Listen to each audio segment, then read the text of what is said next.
हिंदुओं में दत्तक तथा भरण पोषण से संबंधित विधि को संशोधित और संहिताबद्ध करने के लिए अधिनियम। भारत गणराज्य के 7वें वर्ष में संसद द्वारा निम्नलिखित रूप में यह अधिनियमित हो। अध्याय 1। प्रारंभिक। 1। संक्षिप्त नाम और विस्तार। 1। यह अधिनियम हिंदू दत्तक तथा भरण पोषण अधिनियम 1956 कहा जा सकेगा।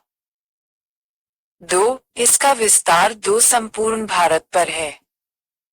2। अधिनियम का लागू होना। यह अधिनियम लागू है क ऐसे किसी भी व्यक्ति को जो हिंदू धर्म के किसी भी रूप या विकास के अनुसार, जिसके अंतर्गत वीरशैव, लिंगायत अथवा ब्राह्मो समाज, प्रार्थना समाज या आर्य समाज के अनुयायी भी आते हैं, धर्मतः हिंदू हो। ख ऐसे किसी भी व्यक्ति को जो धर्मतः बौद्ध, जैन या सिख हो, तथा ग ऐसे किसी भी अन्य व्यक्ति को जो धर्मतः मुस्लिम, क्रिश्चियन, पारसी या यहूदी न हो, जब तक कि यह साबित न कर दिया जाए कि यदि यह अधिनियम पारित न किया गया होता तो कोई भी ऐसा व्यक्ति इतस्मिन उपबंधित किसी भी बात के बारे में हिंदू विधि या उस विधि की भागरूप किसी रूढ़ि या प्रथा द्वारा शासित न होता। स्पष्टीकरण। निम्नलिखित व्यक्ति धार्मिक रूप से, जैसा भी मामला हो, हिंदू, बौद्ध, जैन या सिख हैं। क कोई भी अपत्य, धर्मज या अधर्मज, जिसके माता पिता दोनों ही धर्मतः हिंदू, बौद्ध, जैन या सिख हों। ख कोई अपत्य, धर्मज या अधर्मज, जिसके माता पिता में से कोई एक धर्मतः हिंदू, बौद्ध, जैन या सिख हो और जो उस जनजाति, समुदाय, समूह या कुटुंब के सदस्य के रूप में पला हो जिसका वह माता पिता सदस्य है या था। 3। तारांकन। खक कोई अभी अपत्य, धर्मज या अधर्मज, जो अपने पिता और माता दोनों द्वारा परित्यक्त कर दिया गया हो अथवा जिसकी जनकता ज्ञात न हो, और जो दोनों में से किसी भी दशा में हिंदू, बौद्ध, जैन या सिख के रूप में पला हो, तथा ग ऐसा कोई भी व्यक्ति जो हिंदू, जैन या सिख धर्म में संपरिवर्तित या प्रतिसंपरिवर्तित हो गया हो। 2। उपधारा 1 में अंतर्विष्ट किसी बात के होते हुए भी, इस अधिनियम में अंतर्विष्ट कोई भी बात किसी ऐसी जनजाति के सदस्यों को, जो संविधान के अनुसार अनुच्छेद 366 के खंड 25 के अर्थ के अंतर्गत अनुसूचित जनजाति हो, लागू न होगी जब तक कि केंद्रीय सरकार शासकीय राजपत्र में अधिसूचना द्वारा अन्यथा निर्दिष्ट न कर दे। 3। इस अधिनियम के किसी भी प्रभाग में आए हुए हिंदू पद का अर्थ ऐसा लगाया जाएगा मानो उसके अंतर्गत ऐसा व्यक्ति आता हो जो यद्यपि धर्मतः हिंदू नहीं है, तथापि ऐसा व्यक्ति है जिसे यह अधिनियम इस धारा में अंतर्विष्ट उपबंधों के आधार पर लागू होता है। 3।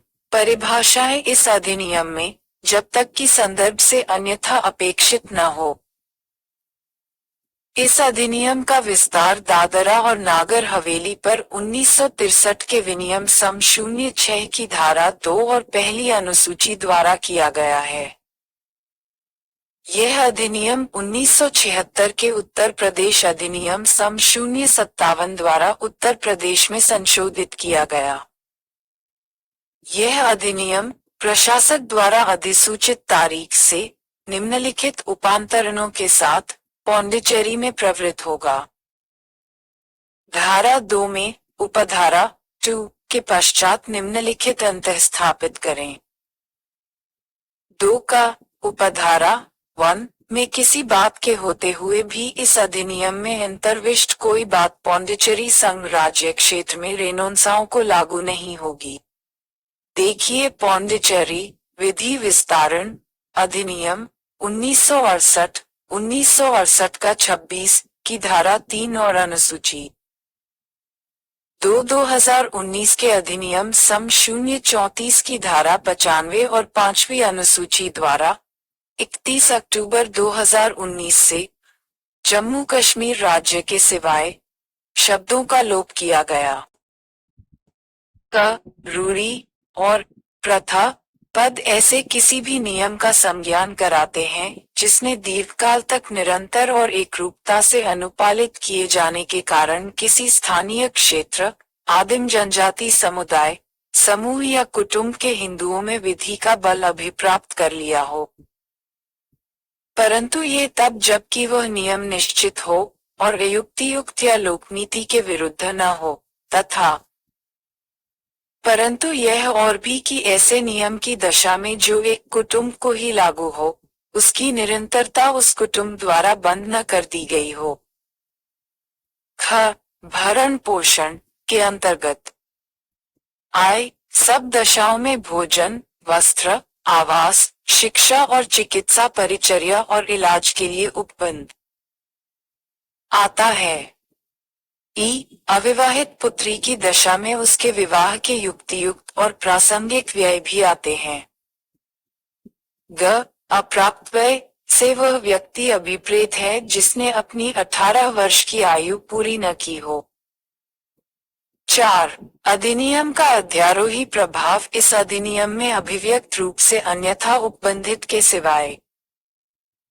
क, हिंदू विधि का कोई ऐसा शास्त्र वाक्य, नियम या निर्वचन या उस विधि की भाग रूप कोई भी रूढ़ि या प्रथा जो कि इस अधिनियम के प्रारंभ होने से अव्यवहित पूर्व प्रवृत्त रही हो, ऐसे किसी भी विषय के बारे में जिसके लिए कि इस अधिनियम में उपबंध किया गया है, प्रभावहीन हो जाएगी।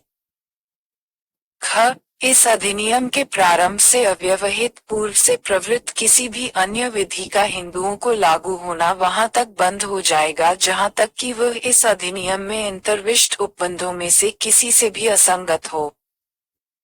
अध्याय 2, दत्तक ग्रहण। 5, दत्तक इस अध्याय द्वारा विनियमित होंगे। 1, किसी हिंदू के द्वारा या निमित्त कोई भी दत्तक इस अधिनियम के प्रारंभ के पश्चात इस अध्याय में अंतर्विष्ट उपबंधों के अनुसार किए जाने के सिवाय नहीं किया जाएगा और उक्त उपबंधों के उल्लंघन में किया गया कोई भी दत्तक शून्य होगा। 2, किसी ऐसे दत्तक से जो शून्य है, न तो दत्तक कुटुंब में किसी भी व्यक्ति के पक्ष में किसी ऐसे अधिकार का सृजन होगा जिसे वह दत्तक के कारण अर्जित करने के सिवाय अर्जित नहीं कर सकता था, और न किसी भी व्यक्ति के वे अधिकार ही नष्ट होंगे जो उसे अपने जन्म के कुटुंब में प्राप्त हैं। 6, विधिमान्य दत्तक संबंधी अपेक्षाएं कोई भी दत्तक विधिमान्य नहीं होगा जब तक कि आय, दत्तक लेने वाला व्यक्ति दत्तक लेने की सामर्थ्य और अधिकार न रखता हो। ई, दत्तक देने वाला व्यक्ति ऐसा करने की सामर्थ्य न रखता हो। ई, दत्तक व्यक्ति दत्तक में लिए जाने योग्य न हो, और इव, दत्तक इस अध्याय में वर्णित अन्य शर्तों के अनुवर्तन में न किया गया हो। 7, हिंदू पुरुष की दत्तक लेने की सामर्थ्य किसी भी हिंदू पुरुष को जो स्वस्थ चित हो और अप्राप्त वय न हो ये सामर्थ्य होगी कि वह पुत्र या पुत्री दत्तक ले। परंतु यदि उसकी पत्नी जीवित हो तो जब तक कि पत्नी पूर्ण और अंतिम रूप से संसार का त्याग न कर चुकी हो या वह हिंदू न रह गई हो या सक्षम अधिकारिता वाले किसी न्यायालय ने उसके बारे में ये घोषित न कर दिया हो कि वह विकृत चित्त की है, तब तक वह अपनी पत्नी की सहमति के बिना दत्तक नहीं लेगा। स्पष्टीकरण, यदि किसी व्यक्ति की एक से अधिक पत्नियां दत्तक के समय जीवित हों तो जब तक कि पूर्ववर्ती परंतुक में विनिर्दिष्ट कारणों में से किसी के लिए उनमें से किसी की सम्मति अनावश्यक न हो, सब पत्नियों की सम्मति आवश्यक होगी। 18, हिंदू नारी की दत्तक लेने की सामर्थ्य कोई भी हिंदू नारी जो स्वस्थचित है और अप्राप्त वय नहीं है, पुत्र या पुत्री को दत्तक लेने की सामर्थ्य रखती है। परंतु यदि उसका पति जीवित है तो वह अपने पति की सहमति के सिवाय किसी पुत्र या पुत्री को तब तक दत्तक ग्रहण नहीं करेगी जब तक पति पूर्ण और अंतिम रूप से संसार का त्याग न कर चुका हो या हिंदू न रह गया हो या सक्षम अधिकारिता वाले किसी न्यायालय ने उसके बारे में ये घोषित न कर दिया हो कि वह विकृत चित्त का है। 9. दत्तक देने के लिए सक्षम व्यक्ति 1. अपत्य के पिता या माता या संरक्षक के सिवाय कोई व्यक्ति अपत्य को दत्तक देने की सामर्थ्य नहीं रखेगा। 2. उपधारा 4 के उपबंधों के अधीन रहते हुए पिता या माता को, यदि जीवित हैं, तो किसी पुत्र या पुत्री को दत्तक देने का समान अधिकार होगा।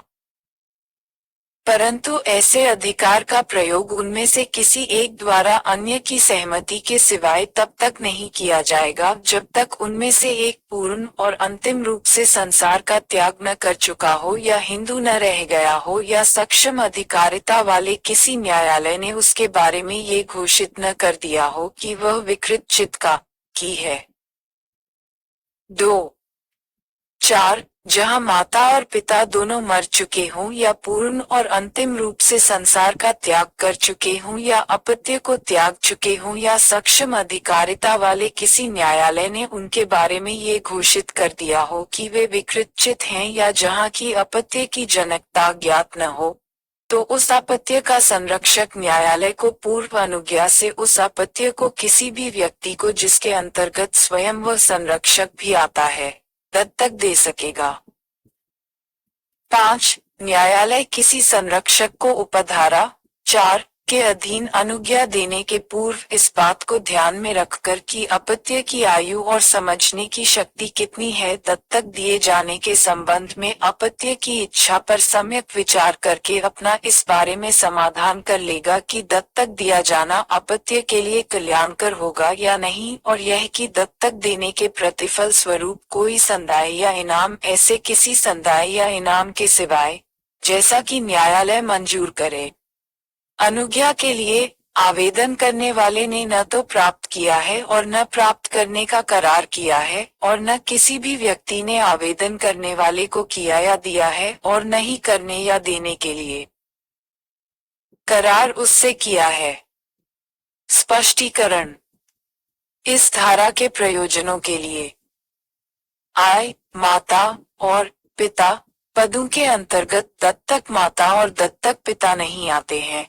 4. 1. संरक्षक से वह व्यक्ति अभिप्रेत है जिसकी देखरेख में किसी अपत्य का शरीर या उसका शरीर और संपत्ति दोनों हों और इसके अंतर्गत आते हैं।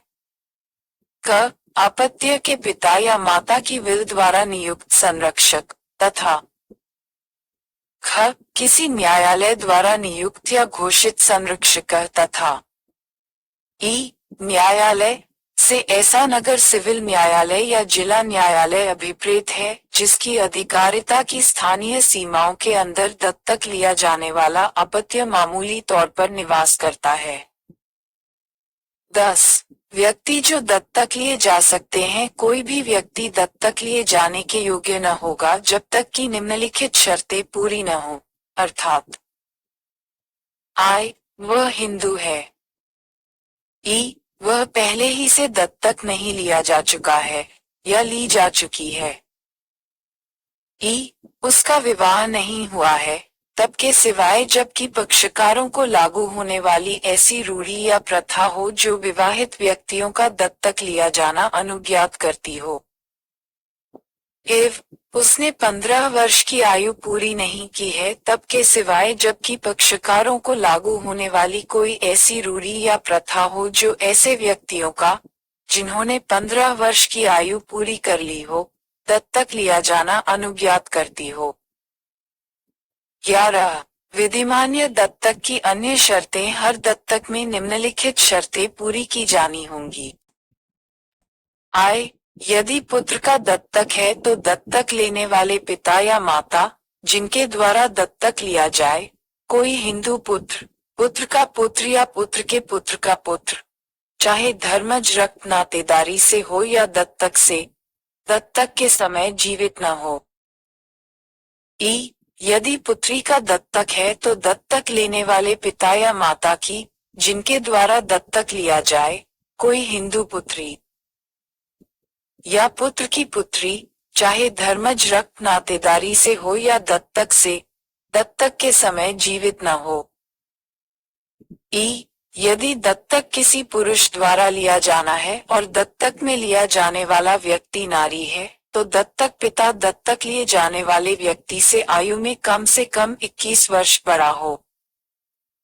एवं यदि दत्तक किसी नारी द्वारा लिया जाना है और दत्तक लिया जाने वाला व्यक्ति पुरुष है, तो दत्तक माता दत्तक लिए जाने वाले व्यक्ति से आयु में कम से कम 21 वर्ष बड़ी हो। वही अपत्य एक साथ 2 या 2 से अधिक व्यक्तियों द्वारा दत्तक नहीं लिया जा सकेगा। दत्तक लिया जाने वाला अपत्य संपृक्त जनकों या संरक्षक द्वारा या उसके प्राधिकार के अधीन उस अपत्य के कुटुंब से जहां वह जन्मा हो, अथवा परित्यक्त अपत्य की दशा में या ऐसे अपत्य की दशा में जिसकी जनकता ज्ञात न हो, उस स्थान या कुटुंब से जहां वह पला हो, उसका दत्तक लेने वाले कुटुंब में उसे अंतरित करने के आशय से वस्तुतः दिया और लिया जाएगा। परंतु दत्त होमम का किया जाना किसी दत्तक की विधिमान्यता के लिए आवश्यक नहीं होगा। 12. दत्तक के परिणाम दत्तक अपत्य दत्तक की तारीख से अपने दत्तक पिता या माता का अपत्य समस्त प्रयोजनों के लिए समझा जाएगा और ऐसी तारीख से यह समझा जाएगा कि उस अपत्य के अपने जन्म के कुटुंब के साथ समस्त बंधन टूट गए हैं और उनका स्थान उन बंधनों ने ले लिया है जो दत्तक कुटुंब में दत्तक के कारण सृजित हुए हों। परंतु वह अपत्य किसी ऐसे व्यक्ति से विवाह नहीं कर सकेगा जिससे कि यदि वह अपने जन्म के कुटुंब में ही बना रहा होता तो वह विवाह न कर सकता था। कोई भी संपत्ति जो दत्तक अपत्य में दत्तक के पूर्व निहित थी, ऐसी संपत्ति के स्वामित्व से संलग्न बाध्यताओं के, यदि कोई हो अध्ययन, जिनके अंतर्गत उसके जन्म के कुटुंब में के नातेदारों का भरण पोषण करने की बाध्यता भी आती है, ऐसे व्यक्ति में निहित बनी रहेगी। दत्तक अपत्य किसी व्यक्ति को उस संपदा से निर्निहित नहीं करेगा जो उस व्यक्ति में दत्तक के पूर्व निहित हो गई है। 13. दत्तक जनकों का अपनी संपत्तियों के व्ययन का अधिकार तत्प्रतिकूल करार के अधीन यह है कि कोई दत्तक किसी दत्तक पिता या माता को अपनी संपत्ति जीवाभ्यंतर अंतरण द्वारा या विल द्वारा वियनित करने की शक्ति से वंचित नहीं करता। 14. कुछ दशाओं में दत्तक माता का अवधारण 1. जहां कोई हिंदू जिसकी पत्नी जीवित है किसी अपत्य को दत्तक लेता है, वहां वह दत्तक माता समझी जाएगी। 2. जहां दत्तक एक से अधिक पत्नियों की सम्मति से किया गया है, वहां उनमें से सबसे पूर्व विवाहित दत्तक माता समझी जाएगी और अन्य सौतेली माताएं समझी जाएंगी। 3. जहां कोई विधुर या कुंवारा किसी अपत्य को दत्तक लेता है, वहां ऐसी कोई पत्नी जिससे वह तत्पश्चात विवाह करे, दत्तक अपत्य की सौतेली माता समझी जाएगी। 4. जहां कोई विधवा या अविवाहित नारी किसी अपत्य को दत्तक लेती है, वहां कोई पति जिससे वह तत्पश्चात विवाह करे, दत्तक अपत्य का सौतेला पिता समझा जाएगा।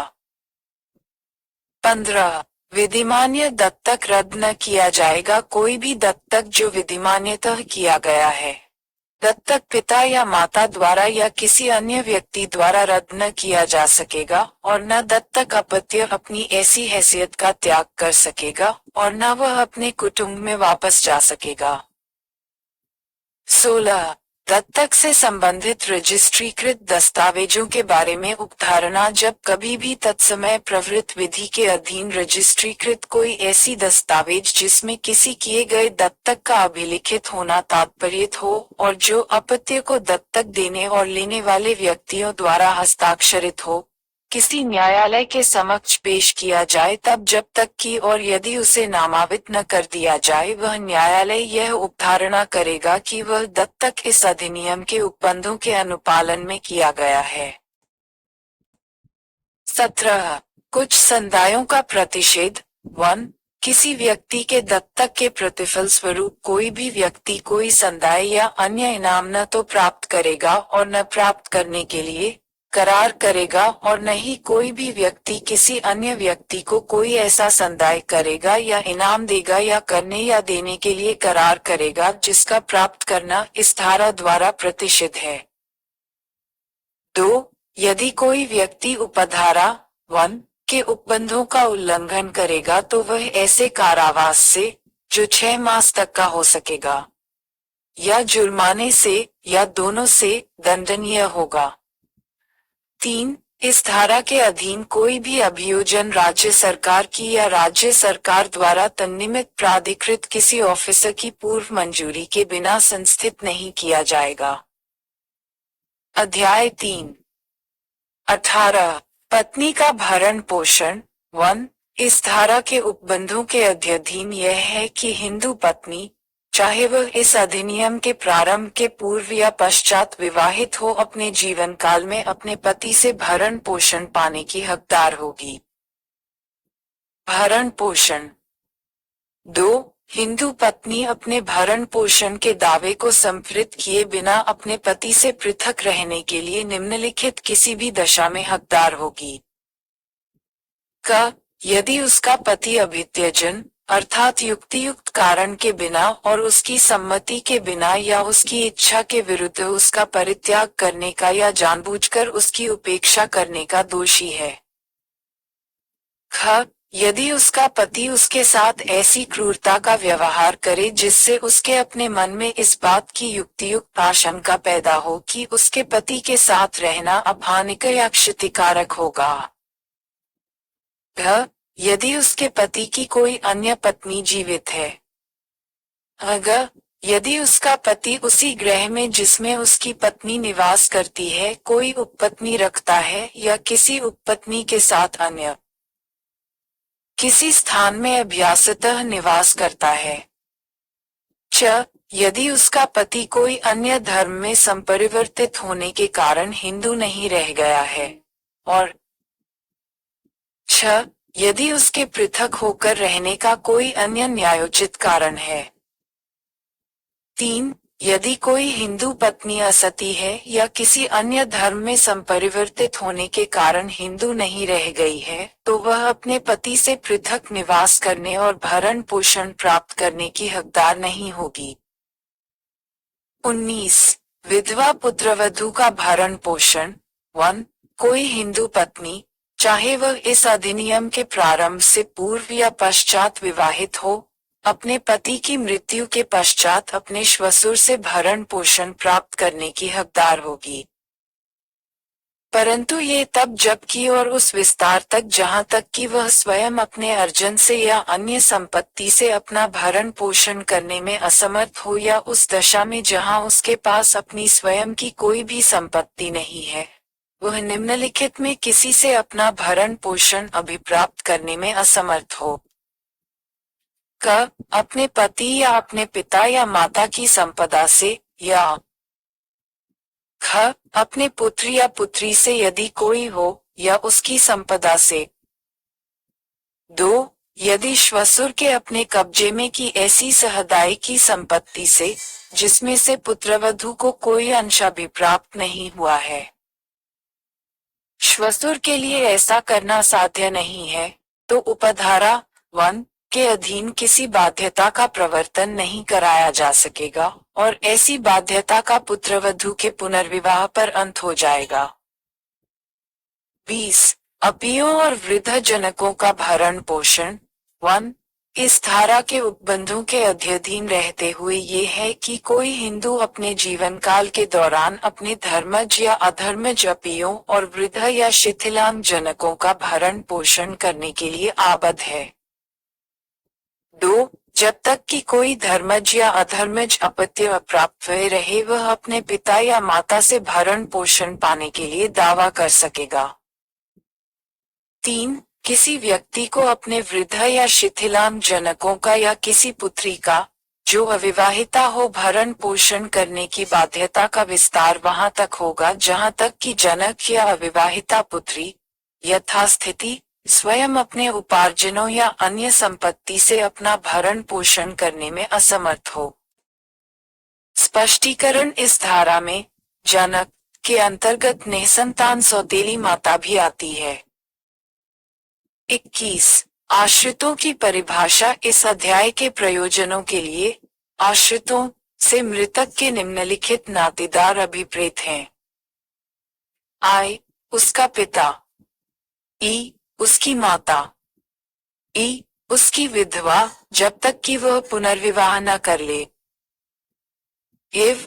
उसका पुत्र या उसके पूर्वमित पुत्र का पुत्र या उसके पूर्वमित पुत्र के पूर्वमित पुत्र का पुत्र जब तक कि वह अप्राप्त रहे, परंतु ये जब तक कि और उस विस्तार तक जहाँ तक कि वह पौत्र की दशा में अपनी माता या पिता की संपदा से और प्रपौत्र की दशा में अपने पिता या माता की या पिता के पिता या पिता की माता की संपदा से भरण पोषण अभिप्राप्त करने में असमर्थ हो। वी. उसकी अविवाहिता पुत्री या उसके पूर्वमित पुत्र की अविवाहिता पुत्री या उसके पूर्वमित पुत्र के पूर्वमित पुत्र की अविवाहिता पुत्री जब तक कि वह अविवाहिता रहती है, परंतु ये तब जब कि और उस विस्तार तक जहाँ तक कि वह पौत्री की दशा में अपने पिता या माता की संपदा से और प्रपौत्री की दशा में अपने पिता या माता की या पिता के पिता या पिता की माता की संपदा से भरण पोषण अभिप्राप्त करने में असमर्थ हो। वी. उसकी विधवा पुत्री, परंतु ये तब जब कि और उस विस्तार तक जहाँ तक कि वह निम्नलिखित में से किसी से अपना भरण पोषण अभिप्राप्त करने में असमर्थ हो। क. अपने पति की संपदा से या ख. अपने पुत्र या पुत्री से यदि कोई हो या उसकी संपदा से या ग. अपने श्वशुर या उसके पिता से या उन दोनों में से किसी की संपदा से। वी. उसके पुत्र की या पूर्वमित पुत्र के पुत्र की कोई विधवा जब तक कि वह पुनर्विवाह न कर ले, परंतु ये तब जब कि और उस विस्तार तक जहाँ तक कि वह अपने पति की संपदा से या अपने पुत्र या पुत्री से यदि कोई हो या उसकी संपदा से या पौत्र की विधवा की दशा में अपने श्वशुर की संपदा से भी भरण पोषण अभिप्राप्त करने में असमर्थ हो। वी. उसका अप्राप्त अधर्मज पुत्र जब तक कि वह अप्राप्त रहे। एक्स. उसकी अधर्मज पुत्री जबकि वह अविवाहिता रहे। 22. आश्रितों का भरण पोषण 1. उपधारा 2 के उपबंधों के अध्ययन यह है कि मृत हिंदू के वारिस मृतक से विरासत में प्राप्त संपदा से मृतक के आश्रितों का भरण पोषण करने के लिए आबद्ध हैं। 2. जहाँ की किसी आश्रित ने इस अधिनियम के प्रारंभ के पश्चात मृत हिंदू की संपदा में कोई अंश विषयती या निर्विषयती उत्तराधिकार द्वारा अभिप्राप्त नहीं किया है, वहाँ इस अधिनियम के उपबंधों के अध्ययन यह है कि वह आश्रित उन व्यक्तियों से भरण पोषण प्राप्त करने का हकदार होगा जो उस संपदा को लेते हैं। 3. जो व्यक्ति संपदा लेते हैं उनमें से हर एक का दायित्व अपने द्वारा ली गई संपदा के अंश या भाग के मूल्य के अनुपात होगा। में 4. उपधारा 2 या उपधारा 3 में किसी बात के अंतर्विष्ट होते हुए भी कोई भी व्यक्ति जो स्वयं एक आश्रित है अन्यों के भरण पोषण के लिए अभिदाय करने का दायी न होगा, यदि जो अंश या भाग उसे अभिप्राप्त हुआ हो उसका मूल्य उससे जो उसे भरण पोषण के रूप में उस अधिनियम के अधीन अधिनिर्णीत हो कम हो या कम हो जाएगा यदि अभिदाय करने के दायित्व का प्रवर्तन किया जाए। 23. भरण पोषण की रकम 1. इस बात को अवधारित करना न्यायालय के विवेकाधिकार में होगा कि क्या कोई भरण पोषण इस अधिनियम के उपबंधों के अधीन दिलवाया जाए और यदि दिलवाया जाए तो कितना, और ऐसा करने में न्यायालय यथास्थिति उपधारा 2 या उपधारा 3 में उपवर्णित बातों को जहां तक कि वे लागू हैं सम्यक रूप से ध्यान में रखेगा। 2. पत्नी, अपियों, वृद्ध या शिथिलांग जनकों को यदि कोई भरण पोषण की रकम इस अधिनियम के अधीन दो जानी हो तो उसका अवधारण करने में निम्नलिखित बातों को ध्यान में रखा जाएगा। क. पक्षकारों की स्थिति और प्रास्थिति को। ख. दावेदार की युक्तियुक्त आवश्यकताओं को। ग. यदि दावेदार पृथकतः निवास कर रहा है तो इस बात को कि क्या दावेदार का ऐसा करना न्यायोचित है। घ. दावेदार की संपत्ति के मूल्य को, और ऐसी संपत्ति से या दावेदार के निजी उपार्जनों से या किसी अन्य स्रोत से व्युत्पन्न किसी आय को। अग. इस अधिनियम के अधीन भरण पोषण के हकदार व्यक्तियों की संख्या को। 3. इस अधिनियम के अधीन किसी आश्रित को यदि कोई भरण पोषण की रकम दी जानी है तो उस रकम के अवधारण करने में निम्नलिखित बातों को ध्यान में रखा जाएगा। क. मृतक के ऋणों के संदाय का उपबंध करने के पश्चात उसकी संपदा के शुद्ध मूल्य को। ख. मृतक की बिल के अधीन उस आश्रित के बारे में किए गए उपबंध को, यदि कोई हो। ग. दोनों के बीच के नातेदारी की डिग्रियों को। घ. उस आश्रित की युक्तियुक्त आवश्यकताओं को। अग. उस आश्रित और मृतक के बीच के भूतपूर्व संबंधों को। च. उस आश्रित की संपत्ति के मूल्य को और ऐसी संपत्ति से या उस आश्रित के निजी उपार्जन से या किसी अन्य स्रोत से व्युत्पन्न किसी आय का। 6. इस अधिनियम के अधीन भरण पोषण के हकदार आश्रितों की संख्या को। 24. भरण पोषण के दावेदार को हिंदू होना चाहिए। कोई भी व्यक्ति यदि वह किसी अन्य धर्म में संपरिवर्तित होने के कारण हिंदू न रह गया हो तो इस अध्याय के अधीन भरण पोषण का दावा करने का हकदार न होगा।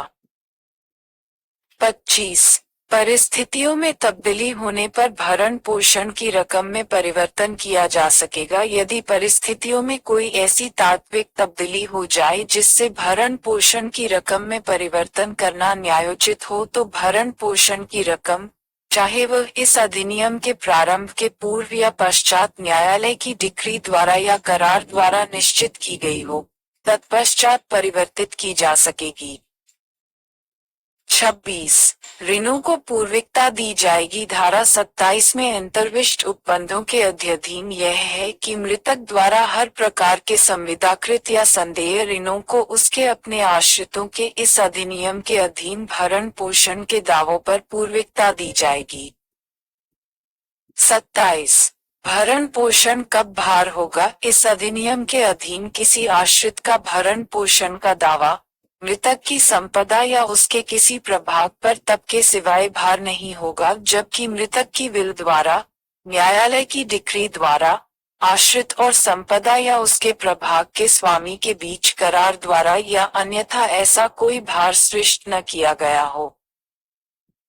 28. भरण पोषण के अधिकार पर संपत्ति के अंतरण का प्रभाव। जहाँ की आश्रित को किसी संपदा में से भरण पोषण प्राप्त करने का अधिकार है और ऐसी संपदा या उसका कोई भाग अंतरित किया जाता है तो यदि अंतरिती को उस अधिकार की सूचना है या यदि वह अंतरण अनुग्रहिक है तो भरण पोषण प्राप्त करने के अधिकार का प्रवर्तन अंतरिती के विरुद्ध कराया जा सकेगा, किंतु ऐसे अंतरिती के विरुद्ध नहीं जो सप्रतिफल अंतरिती है और जिसे उस अधिकार की सूचना नहीं है। अध्याय 4. निरसन और व्युत्क्रमण। 29. निरसित, निरसन और संशोधन अधिनियम 1960, 1960 का 58 की धारा 2 और अनुसूची द्वारा निरसित। 30. व्यावृत्तियां। इस अधिनियम में अंतर्विष्ट कोई भी बात इस अधिनियम के प्रारंभ के पूर्व किए गए किसी भी दत्तक पर प्रभाव नहीं डालेगी तथा ऐसे किसी भी दत्तक की विधिमान्यता और प्रभाव का अवधारण ऐसे किया जाएगा मानो यह अधिनियम पारित न किया गया हो।